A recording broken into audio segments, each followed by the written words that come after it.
रूस की राजधानी मॉस्को और उसके आसपास के इलाकों से एक ऐसी खौफनाक खबर आ रही है जिसने पूरे यूरोप की नींद उड़ाकर रख दी, यहां तक कि दुनिया भर की। मीडिया रिपोर्ट्स के मुताबिक यूक्रेन की सेना ने रूस के अंदर घुसकर मॉस्को पर हमला करने के लिए ब्रिटेन के बनाए लेटेस्ट ड्रोन्स का इस्तेमाल किया है। माल ब्रिटेन का, यूक्रेन ने इस्तेमाल रूस के खिलाफ किया। इस हमले में रूस को करोड़ों का भारी नुकसान हुआ और रूसी विदेश मंत्रालय का पारा अब 7वें आसमान पर जा पहुंचा है। राष्ट्रपति व्लादिमीर पुतिन के दफ्तर यानी क्रेमलिन ने लंदन को सीधी और बहुत कड़क चेतावनी दी है। ब्रिटेन आग से खेल रहा है। अगर लंदन ने यूक्रेन को रूस की सरजमी पर हमले के लिए हथियार देना बंद नहीं किया तो ब्रिटेन को इसकी ऐसी भारी कीमत चुकानी होगी जो उसने सपने में भी नहीं सोची होगी। तो आखिर मॉस्को में इस हमले से कितना नुकसान हुआ है? ब्रिटिश ड्रोन्स कैसे रूस की एयर डिफेंस मिसाइलों को चकमा देकर मॉस्को तक पहुंच गए? और क्या अब रूस सीधे ब्रिटेन पर पलटवार कर सकता है, अपना बदला लेगा? आइए सबसे पहले बात करते हैं कि मॉस्को में आखिर हुआ क्या।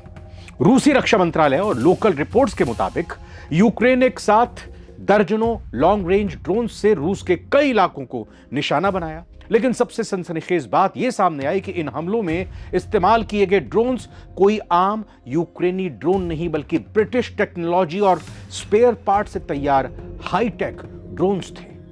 हमले का दायरा कितना था? मॉस्को का बाहरी इलाका जहां रूस के कई प्रमुख इंफ्रास्ट्रक्चर और एयरबेस स्थित है, वहां हमला हुआ। तबाही और नुकसान कितनी पहुंची?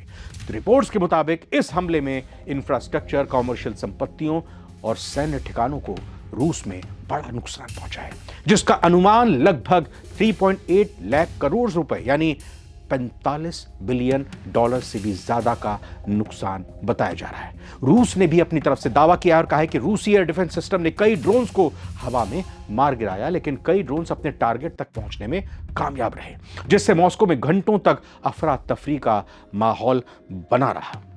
अब इस हमले के सामने आने के बाद रूसी सरकार का गुस्सा फूट पड़ा है। रूसी विदेश मंत्रालय ने ब्रिटेन को लेकर एक बेहद तल्ख और खतरनाक आधिकारिक बयान जारी किया है। रूस का यह आरोप है कि ब्रिटेन न सिर्फ यूक्रेन को हथियार दे रहा है बल्कि मॉस्को पर हमले के लिए सैटेलाइट डेटा और जीपीएस गाइडेंस भी मुहैया करा रहा है। मतलब कहां, कैसे, किस तरह से हमला कर। मॉस्को ने कहा है कि ब्रिटेन इस युद्ध को शांति की तरफ ले जाने के बजाय जानबूझकर और ज्यादा भड़का रहा है। रूस ने बेहद साफ शब्दों में कह दिया है कि अगर ब्रिटिश हथियारों का इस्तेमाल रूस के नागरिकों और मॉस्को जैसी जगहों को निशाना बनाने के लिए होता रहा तो रूस ब्रिटेन के सैन्य ठिकानों या सप्लाई लाइंस को अपना वैध टारगेट मानने के लिए मजबूर होगा।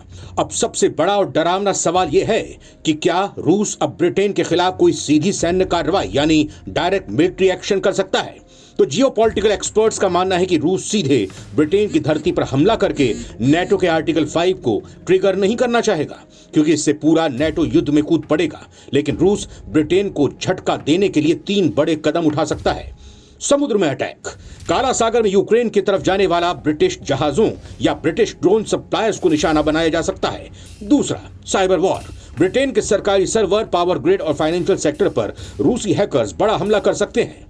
तीसरा, कवर ऑपरेशंस, दुनिया के अन्य युद्ध क्षेत्रों जैसे मध्य पूर्व या अफ्रीका में ब्रिटेन के दुश्मनों को रूसी हथियार और मिसाइल मुहैया कराया जा सकता है। इसी तरह से कोवर्ट ऑपरेशन करके ब्रिटेन को नुकसान पहुंचाया जा सकता है। इसमें यह भी नहीं पता चलेगा कि ब्रिटेन को किसने नुकसान पहुंचाया है। इस बीच ब्रिटेन की तरफ से भी बयान सामने आया है कि वो यूक्रेन को दी जाने वाली सैन्य मदद से पीछे नहीं हटेगा, जिससे स्थिति और भी ज्यादा गंभीर हो गई है।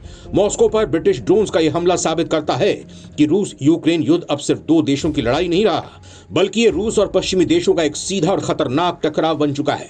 अगर ये तनाव इसी तरह से बढ़ता रहा तो तीसरे विश्व युद्ध की चिंगारी को भड़कने से रोकना नामुमकिन हो जाएगा।